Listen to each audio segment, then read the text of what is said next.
With a politician. Please welcome to the stage the Spectator's editor and your host for the evening, Michael Gove.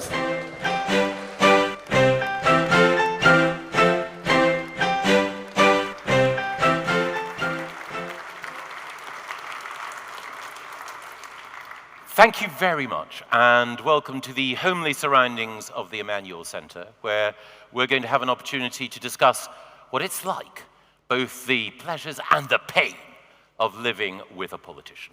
And we have three brilliant guests this evening who can help illuminate exactly what political life is really like behind the green baize door, behind the velvet curtain. So will you please welcome, first of all, Daily Mail columnist and author of How Not to Be a Political Wife, Sarah Vine.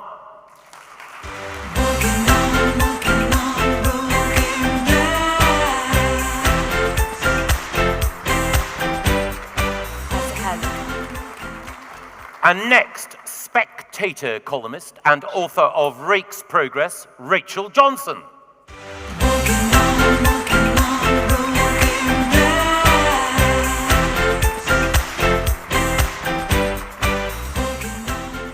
And then finally, the Right Honourable Lord Swire, KCMG, Hugo Swire.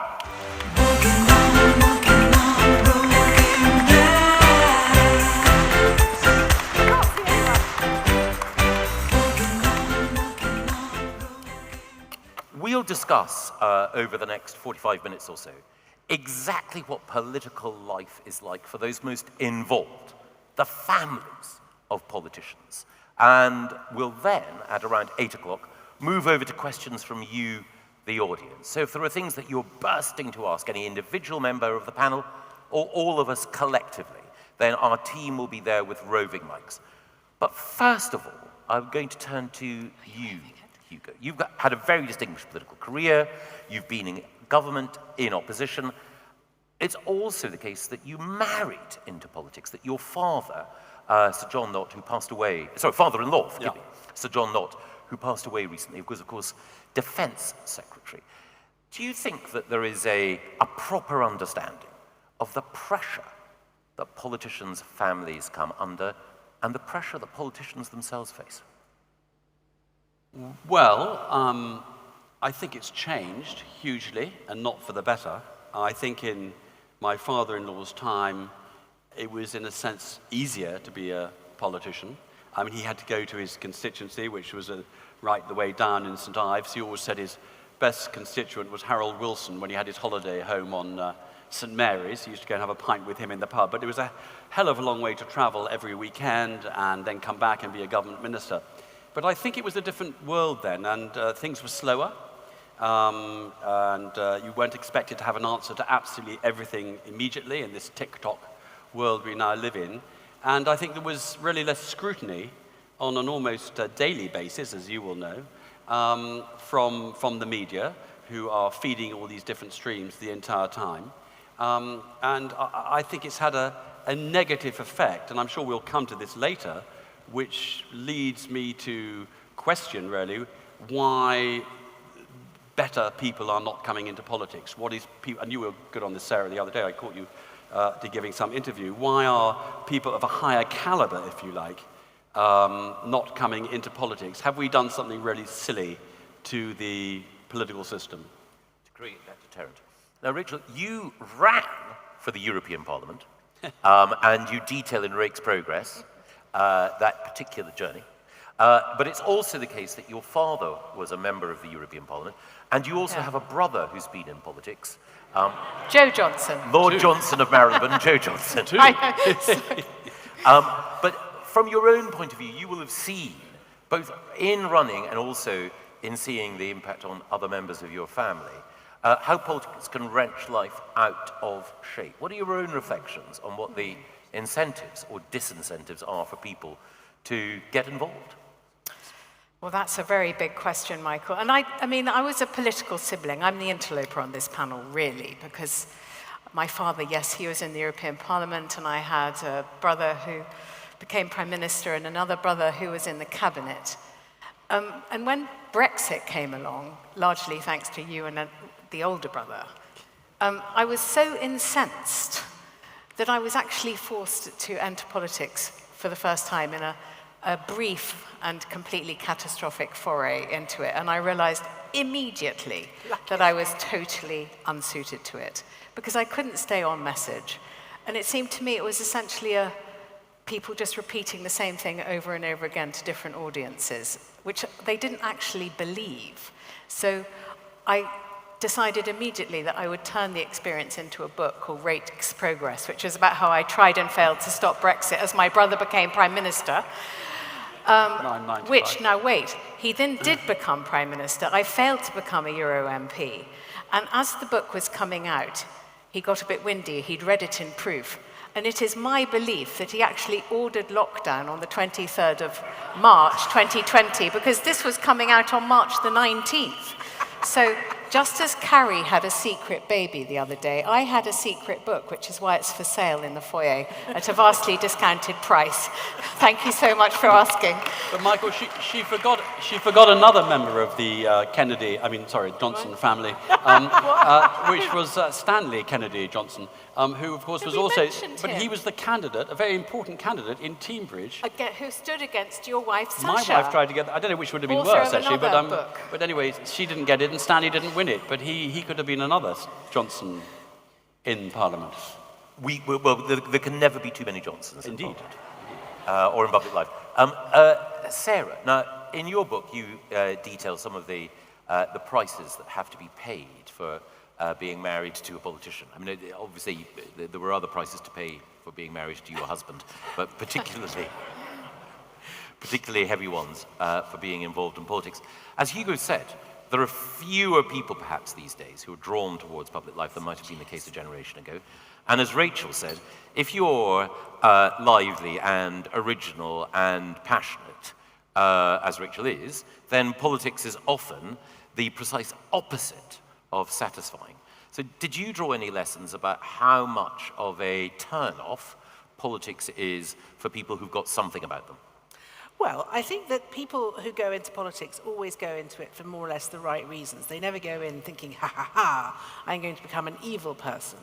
But what politics does is it crushes all the individuality out of you. In order to succeed, as Rachel pointed out, you have got to toe a party line. And it suddenly, you can't be funny, you can't pick your nose, you can't fart, you can't be cross with people in train stations, you can't send back a coffee, because then that suddenly becomes a thing. Do you know what I mean? So you have to become this very careful, cautious person who's always walking on eggshells, because otherwise the sort of mice of everything will come crashing down upon you. And I think what you said earlier is very about it being harder now. I mean, social media has made it almost impossible for anyone who is basically not a cookie cutter to become a politician. And so that has an effect on the type of people who are able to become politicians, in the sense that, anyone who's got a little bit of chutzpah, I mean, your brother is the exception. And I think one of the reasons that Boris... And Trump. Well, and Trump. But I think one of the reasons that Boris remains so popular is because people just do like that authenticity that he has. They might not like his personality, but they respect the fact that he is who he is. And the same is true of Nigel Farage. And so that's why he is becoming more and more popular, because there's this massive disconnect between what Westminster seems to want and what, 3 people on Twitter want, and what real people actually want, which is they'd quite like an ordinary person in charge. When you were the MP for East Devon, Hugo, there was a self-styled ordinary person, independent candidate who stood against you, who was able, obviously, to be all things to all people. But yet, if you're going to be in Parliament, you could only ever achieve things as part of a team or a gang or whatever. What was it like having to deal with that independent? Well, she wasn't there initially. I got in 2001 and had a pretty clear run at it for the first couple of elections against the Lib Dems, who we drove all the Lib Dems, and if there are Lib Dems here, well done, you've come back again, but we drove all the Lib Dems in the southwest into the sea, and we had this glorious period when we were a Lib Dem free part of the world, and everyone used to say, oh, you're from Devon, that's Lib Dem country. I said, no, that's old hat.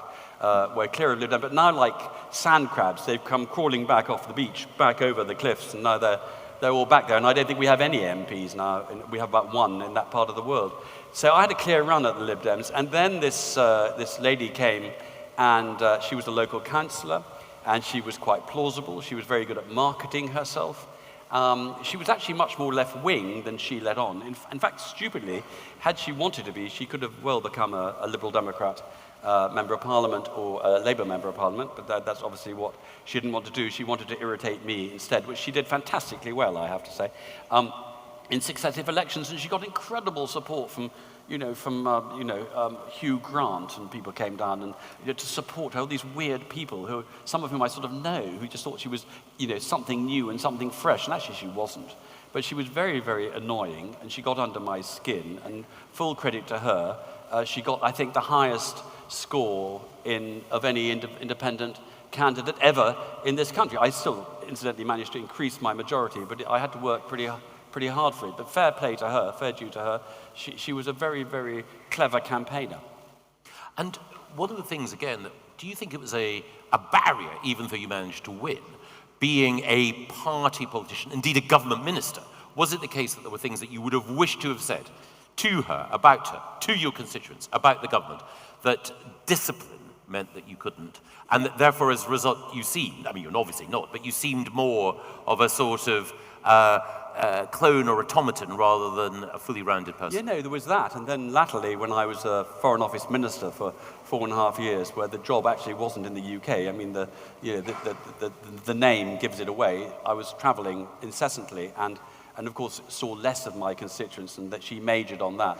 And I remember my mother coming to Canvas and going to some housing estate and them saying, well, we never see him around here. And my mother said, that's not surprising, he's very busy flying around the world, which was not entirely what we wanted her to say. But anyway, and then I remember one of my constituents ringing up this is the misunderstanding, which we might come to in a minute. Somebody rang up my secretary, who's still with me, amazingly, all these years later in London, and said, I'd like to see my Member of Parliament, please, on Monday. I've got a problem with my drains. And so Sue, doubtfully, she said, I'm terribly sorry, he can't come and see your drains on Monday. She said, oh, it'll have to be Tuesday then.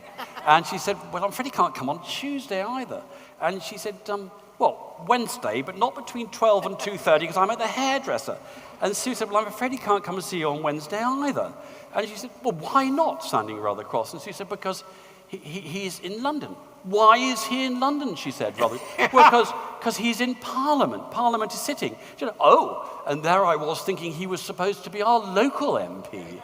And that just sums up the dilemma of trying to be an MP in London, holding the executive to account, they do rather badly, being a minister, who, as you know, is a completely separate job, and yet trying to be a sort of Lib Dem street campaigning politician, always available to handle drains, which incidentally are nothing to do with the MP anyway. So you are torn in many different directions, and then there's the family, and then the family probably suffer.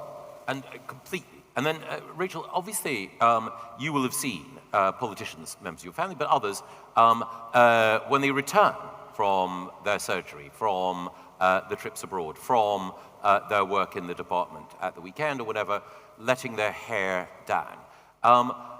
Do you think it's possible for politicians properly to relax? So. I hope so. That wasn't the kind of question I was expecting, because I don't live with a politician, Michael.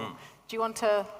Do you want to adapt it? How do you think politicians can or should balance the obligation to their constituents and the country with having something of themselves?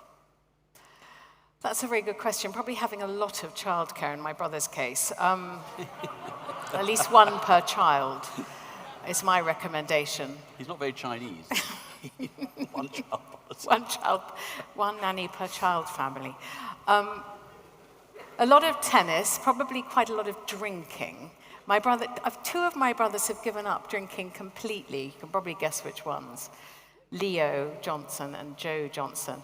And my husband's here, he calls us the Johnson crime family. Anyway, I don't know where he's sitting. I mean, no, the Johnsons are very good at compartmentalizing, is what I would say. And Sarah, do you think that the demands that are placed on politicians overall are understood by the public? And obviously, we're, in a sense, I'm taking out the world's tiniest violin. and inviting scorn and contumely, not just from this audience, but from everyone watching on YouTube. But do you think that there is that understanding of what it is that politicians and those close to them face? I think they don't care. I think that's the main thing. Yeah. They just don't care. They're not interested in whether The public or the politicians? No, the public. I don't think they care. They have no sympathy whatsoever for politicians, and they don't. For them, it's there is a thing that happens, which is that the politician becomes just less of a human, and so therefore they and their family are just they're just another bit of cannon fodder for whatever particular. Whatever they feel strongly about. So, and you particularly see it a lot on the left with politicians, Tories particularly, where you just get people who saying things that are completely, outrageous, really. And if a Tory politician or a Tory person said it about them, they'd be quite rightly raging. But it's just that there's this dehumanization process that happens, and that's inevitable. But I think the thing is that a lot of I don't know, because when we went into politics, I had no sense of that at all. Probably because I'm stupid or naive, but it didn't really occur to me that that would happen. And also, I just didn't, like a lot of these things, you don't think it's going to happen to you. You see it happening to other people, and you think, oh, they must have done something wrong, or they must have made a mistake.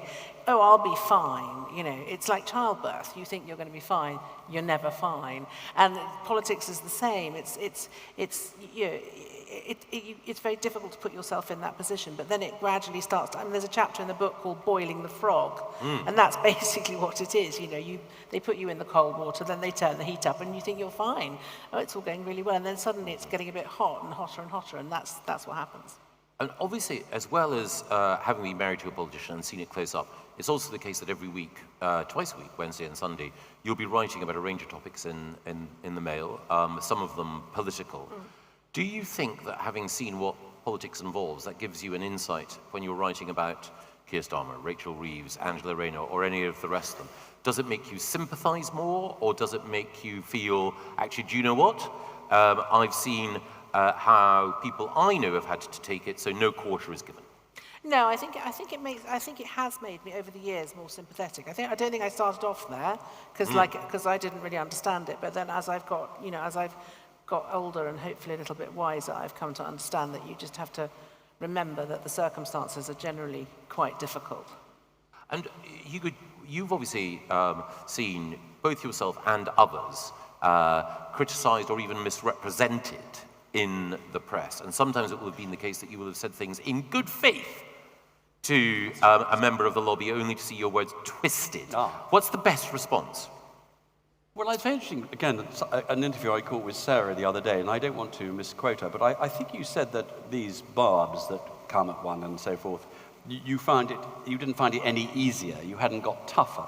No, because the resilience. Start off, it's like being in a boxing ring. The first few punches are fine. But I think you do build, I certainly built resilience. Right. People write rubbish about me. It's nice to be remembered, really. And one esteemed journalist, who shall not be mentioned, said the other day that I was the worst ever in history, probably, Minister for Europe, which, depending on your view about Europe, may well be true, because I was either... I remember that. That was Nadine Dorries on Twitter. Wasn't going to do it, but I was, because I was never Minister for Europe, 4.5 years. I was Minister for almost everywhere else, but never Europe, so I may well have been the worst Minister for Europe. So you just... Maybe she thought you were. Well, I think Wikipedia says I am, but do your research. But the point is that, look, you either have to develop an armadillo skin, but people get under it. But I think you get tougher, because I think most people realize that there's not a lot of truth in a lot of it. Yeah. But it doesn't mean it's easy for the family to read about you. And if they're not in this game, they haven't asked to open the paper and read these things about you, largely, which are untrue. And I think it does get quite wearing in that front. But, after a bit, what you've got to remember is that I learnt some trick, actually, which is quite a clever one, which is if you have some hideous thing written about you in, take for example, the Daily Mail, just imagine, and people come up to you rather nervously the next day and say, God, I saw you in, was it the Mail? And sort of screwing up their eyes a bit in sympathy. The answer is, don't say, yes, it's an awful, oh God. What you say is, yes, wasn't it incredible? Wasn't it incredible? And you see doubt beginning to sort of flicker in their brain, and they go, oh. And yes, I didn't know they cared about me so much. I didn't know they thought it. Yes, it was rather a good article thinking about it. They've got absolutely no memory at all of what was written about you at all within 24 hours. And I think that's when you read this thing about you, you've got to remember, that everyone's going to forget. But of course it goes into your cuttings now, which means basically you're probably unemployable. Rachel. Well, I've got some experience of this myself. My principle is to forgive and forget almost instantly, and mainly because I don't actually remember what people have said. And so that's why I asked Hugo to bring a copy of Sasha's diary tonight. I'd forgotten that she'd written about me in it. And of course, I love Sasha dearly, and she's a brilliant writer. And I'm just going to read out what Sasha, who's a very good friend of mine, wrote about me. So Rachel continues, a violent, dangerous, rotating column of air that is in such close proximity we think we might be lifted from our seats. This is when I'm trying to lobby a friend of ours called Kate Fall about the Forestry Commission. So she also says, having a quiet dinner with Kay, that's Kate Fall, in a nice Notting Hill Italian eatery, when the equivalent of a human tornado comes over to harangue her about the proposed disposal of the public forest estate. It is one Rachel Johnson, she of the self-publicizing clan that is the Johnsons. She completely ignores me, of course, except for the brief second when she turns and says, I love your husband, he's such a good auctioneer. Then back to Kate, and so on and so on. Love her dearly. And I love Sarah dearly, but she calls me sneering in her book, which is absolutely accurate, if I might say so. You did write a very rude article about me, but I then did say that, that you'd apologised and we'd made friends. So, hurrah. So as far as I'm concerned, it's all blood under the bridge. Horses for courses. I'm obnoxious and best ignored. Yes, quite. Which means you do know me. We can all do that You with do each know me. other's You're not books. allowed to do that. Who do you think in public life has managed the interface between politics and family life best? Who can we see who has managed either to keep the scrutiny at bay or to keep the relationships working? And obviously, in a way, this is slightly twitching the curtain back because it may be that that there are people who've faced particular challenges who nevertheless managed things particularly well. Hugo. Well, the thing I think extraordinary is the fact that, many of you may know, but I don't know how many, it's rather contentious, I don't know how many children Keir Starmer has, or what sex they are, or what they're called. And, he's managed to keep them, seems to me, completely out of the limelight, which is quite an achievement, I think, for the Prime Minister. And I can't think of any other Prime Minister who's managed to keep that sense of privacy in his own personal family. Now, you may disagree with a lot of what Keir Starmer stands for, doesn't stand for, or who knows what he stands for, but I think that, fair dues, he's managed to keep them, pretty private, which is not easy when you're living in number 10. Rachel, anyone you think, or any people you think who seem to have managed it well, for whatever reason? Well, I think probably David Cameron, because he's, he obviously was good at being Prime Minister as he thought he would be. And he had Samantha, who had her own life as well, her own friends. He kept seeing his friends, he understood the balance between work and play. And he also kept himself very fit. And these things are really important, your marriage, your health. Don't let those two things slide, because then everything can go to SH1T, can't they? Yes, well, I let both slide. Well, over to you. Why don't you say something about it, Michael? Well, over to Sarah first. So nice to be at their therapy session, isn't it? They've even thrown in some whispering angel. Thank you, Sir Paul Marshall, wherever you are. Thank you all for coming. And how did that feel for you, Sarah? I agree with Rachel. I think Dave was really good at compartmentalizing all of that. And he absolutely, and I say this without prejudice, Michael, he absolutely understood that the only way it worked was if Sam was on side and if she was properly looked after. And he didn't allow the politics to bleed into the marriage. And I think that was really important. And, maybe that's just, that was one of the things that he was really good at. And I think it just made him a very good person, really. Well, he's naturally a very centred person anyway. Yeah, I've he never is, known yeah. anyone who's Yeah. more comfortable in their own skin. No, exactly. And that gives you a huge Yeah. advantage. I hope you've enjoyed the first 20 minutes of this discussion. If you want to carry on watching, then you're going to have to subscribe to The Spectator. Subscribing to The Spectator won't just allow you to see the rest of this fascinating discussion. It will also ensure that for 3 months, and for just £3, you have access to the world's best magazine. So what are you waiting for? Dive back into this discussion and also make sure that for the next 12 weeks, for just £3, which is practically the price of a pret-a-manger pain au raisin, that you can get The Spectator.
That's the end of the free trial for non-subscribers, and thanks for watching this. To continue watching the rest of this live stream, you will need to be a Spectator subscriber. And why wouldn't you want to be? For just £3, you can get 3 months of the world's best magazine, news, views, and continued access, live feeds to events like this, and so much more. And that's all just for £3 at spectator.co.uk/live.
That's the end of the free trial for non-subscribers, and thanks for watching so far. To continue watching the rest of this live stream, you will need to be a Spectator subscriber. And why wouldn't you want to be? For just £3, you can get 3 months of the world's best magazine, news, views, and continued access, live feeds to events like this, and so much more. And that's all just for £3 at spectator.co.uk/live.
That's the end of the free trial for non-subscribers, and thanks for watching so far.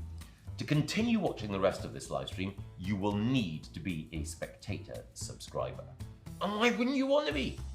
For just £3, you can get 3 months of the world's best magazine, news, views, and continued access, live feeds to events like this, and so much more. And that's all just for £3 at spectator.co.uk/live.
I hope you've enjoyed the first 20 minutes of this discussion.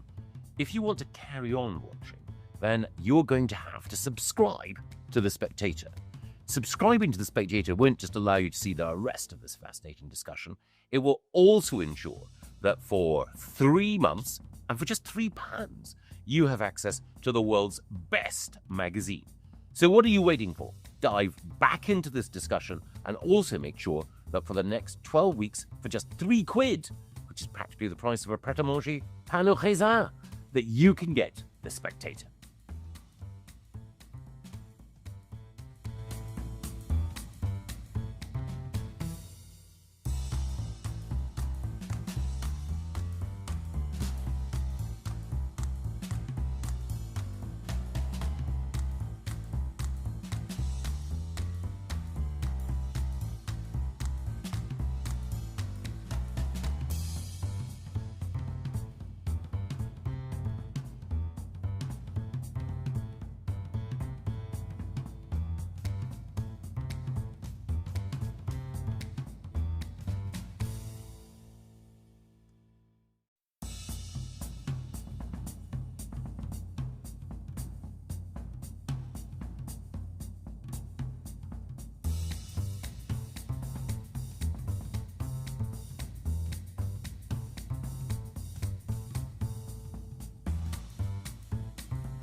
That's the end of the free trial for non-subscribers, and thanks for watching so far.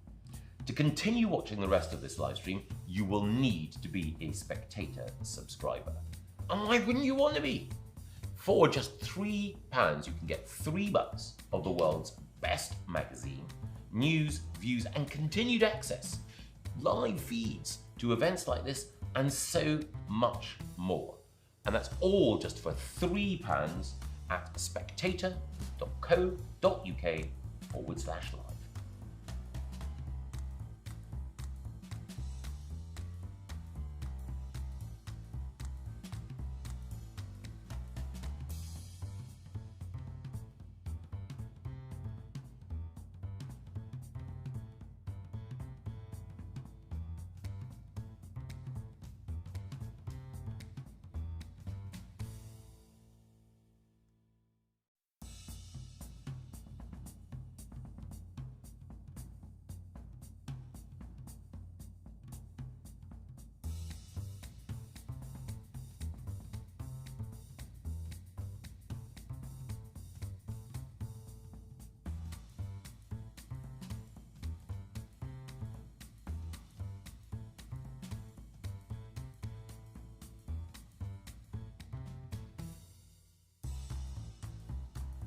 That's the end of the free trial for non-subscribers, and thanks for watching so far. To continue watching the rest of this live stream, you will need to be a Spectator subscriber. And why wouldn't you want to be? For just £3, you can get 3 months of the world's best magazine, news, views, and continued access, live feeds to events like this, and so much more. And that's all just for £3 at spectator.co.uk/live.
That's the end of the free trial for non-subscribers, and thanks for watching so far.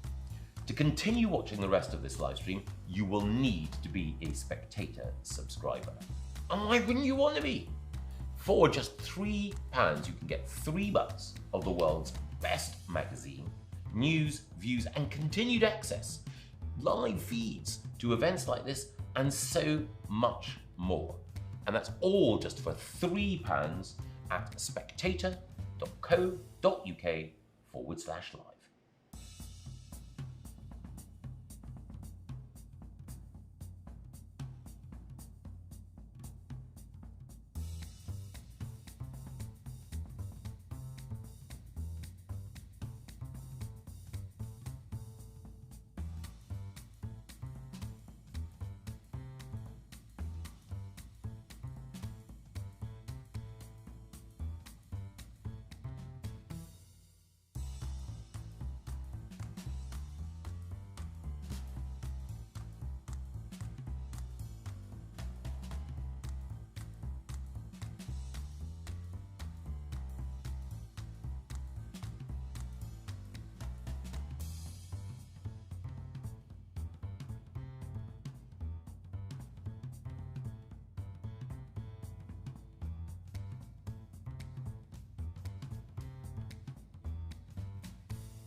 That's the end of the free trial for non-subscribers, and thanks for watching so far. To continue watching the rest of this live stream, you will need to be a Spectator subscriber. And why wouldn't you want to be? For just £3, you can get 3 months of the world's best magazine, news, views, and continued access, live feeds to events like this, and so much more. And that's all just for £3 at spectator.co.uk/live.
That's the end of the free trial for non-subscribers, and thanks for watching so far.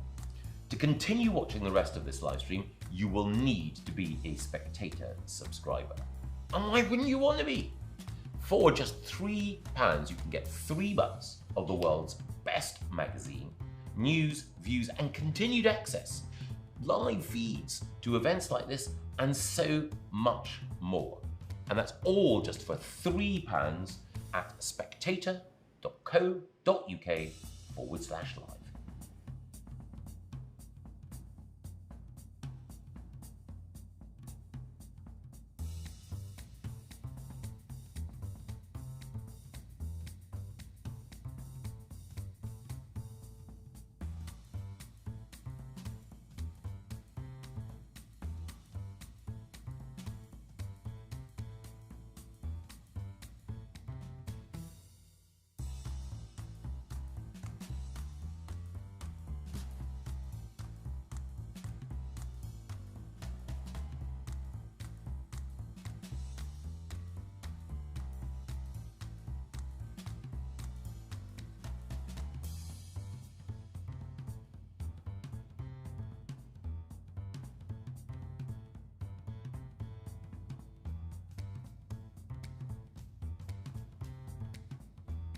That's the end of the free trial for non-subscribers, and thanks for watching so far. To continue watching the rest of this live stream, you will need to be a Spectator subscriber. And why wouldn't you want to be?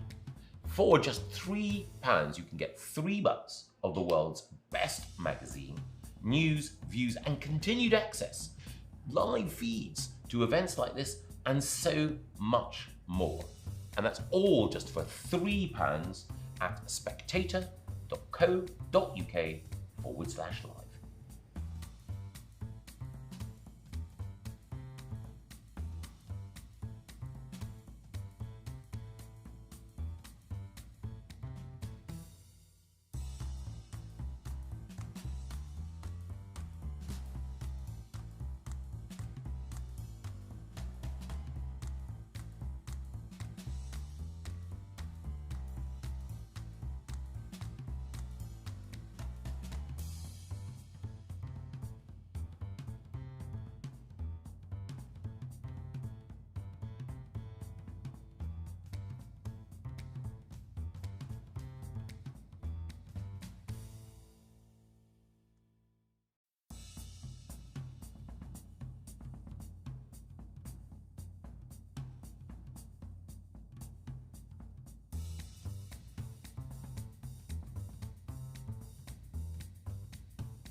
That's the end of the free trial for non-subscribers, and thanks for watching so far. To continue watching the rest of this live stream, you will need to be a Spectator subscriber. And why wouldn't you want to be?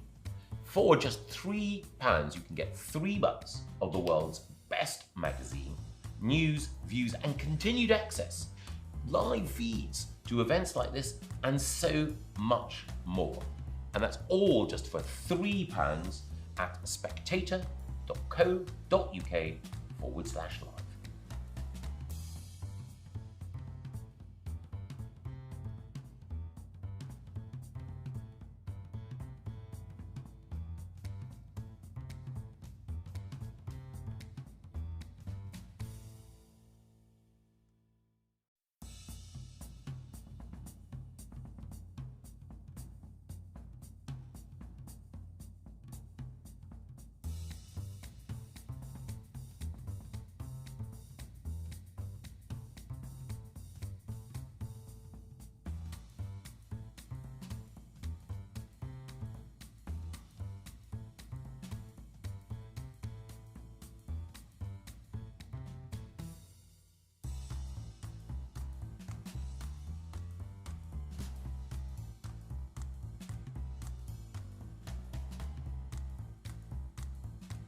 That's the end of the free trial for non-subscribers, and thanks for watching so far.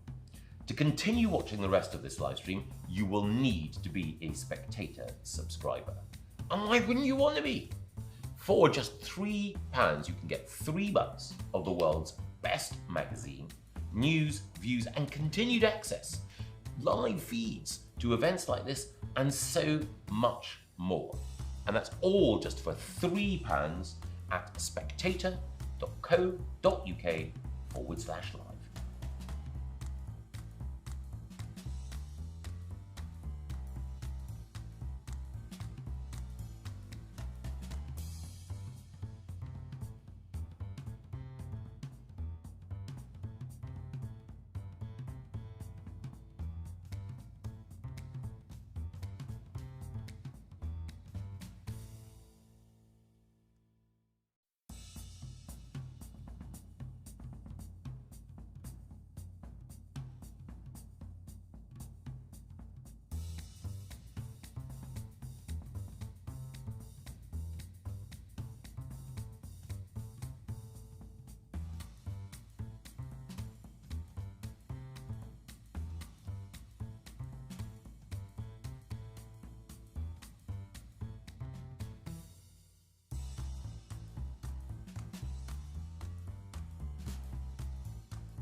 That's the end of the free trial for non-subscribers, and thanks for watching so far.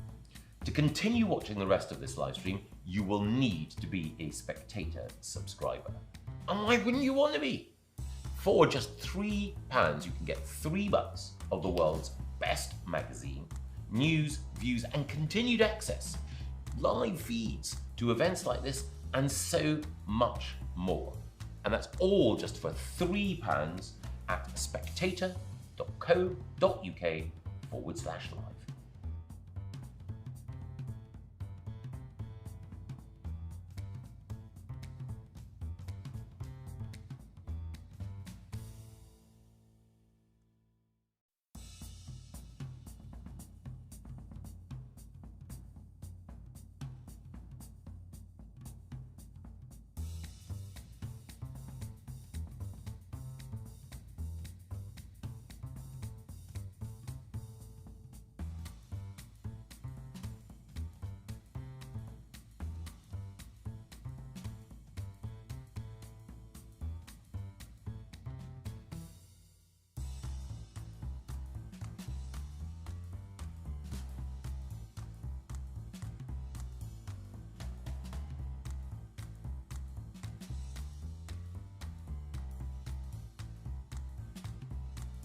That's the end of the free trial for non-subscribers, and thanks for watching so far.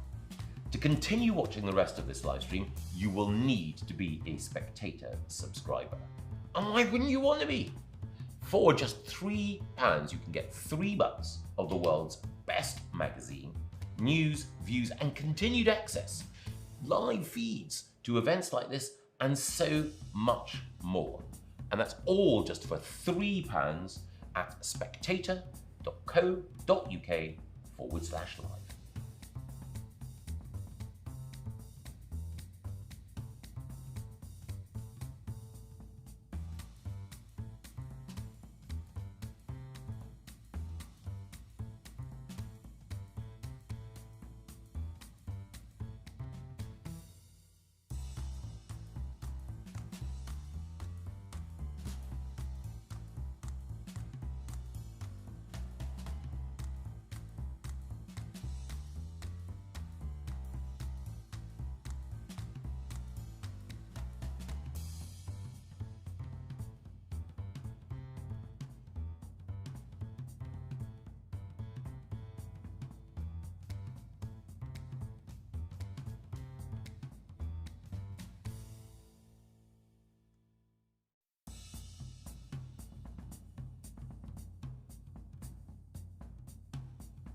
That's the end of the free trial for non-subscribers, and thanks for watching so far. To continue watching the rest of this live stream, you will need to be a Spectator subscriber. And why wouldn't you want to be? For just £3, you can get 3 months of the world's best magazine, news, views, and continued access, live feeds to events like this, and so much more. And that's all just for £3 at spectator.co.uk/live.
That's the end of the free trial for non-subscribers, and thanks for watching so far.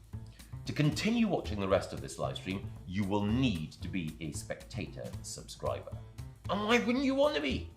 For just £3, you can get 3 months of the world's best magazine, news, views, and continued access, live feeds to events like this, and so much more. And that's all just for £3 at spectator.co.uk/live.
That's the end of the free trial for non-subscribers, and thanks for watching so far.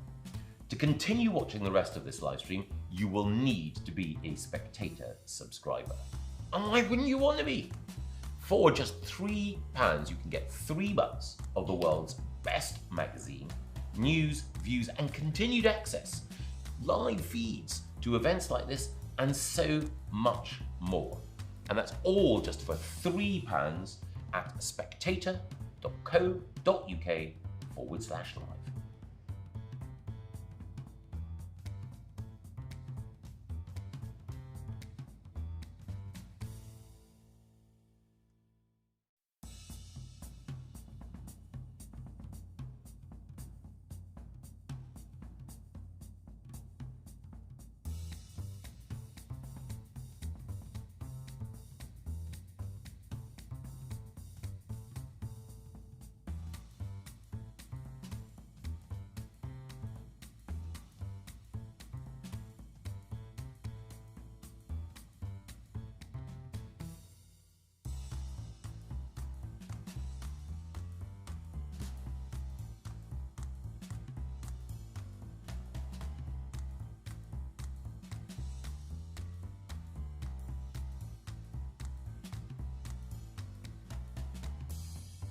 That's the end of the free trial for non-subscribers, and thanks for watching so far.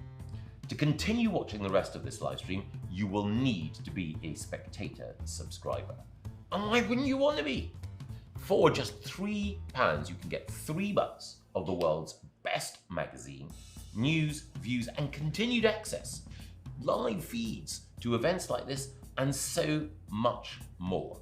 And that's all just for £3 at spectator.co.uk/live.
That's the end of the free trial for non-subscribers, and thanks for watching so far.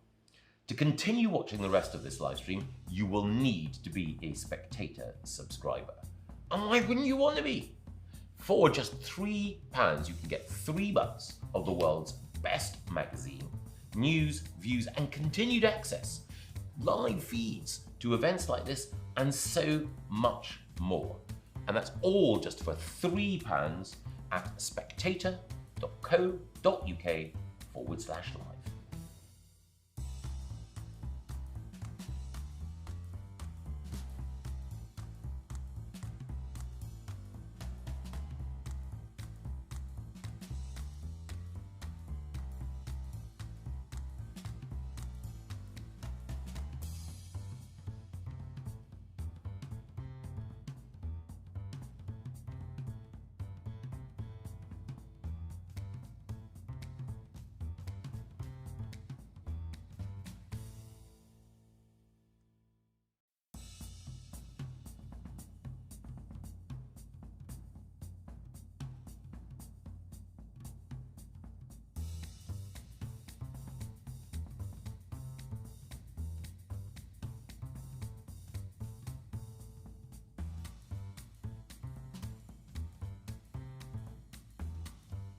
That's the end of the free trial for non-subscribers, and thanks for watching so far.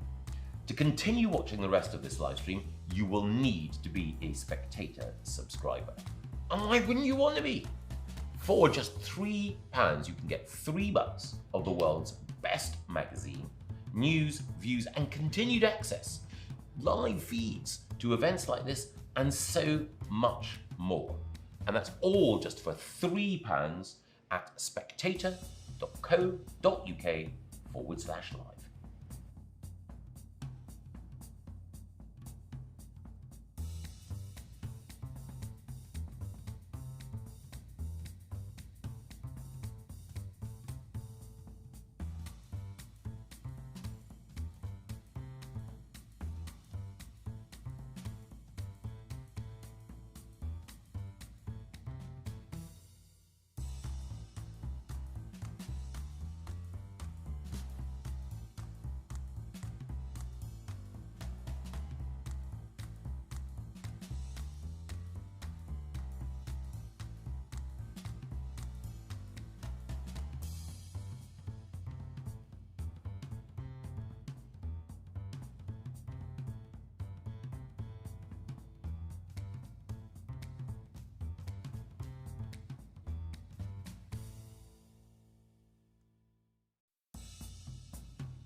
That's the end of the free trial for non-subscribers, and thanks for watching so far. To continue watching the rest of this live stream, you will need to be a Spectator subscriber. And why wouldn't you want to be? For just £3, you can get 3 months of the world's best magazine, news, views, and continued access, live feeds to events like this, and so much more. And that's all just for £3 at spectator.co.uk/live.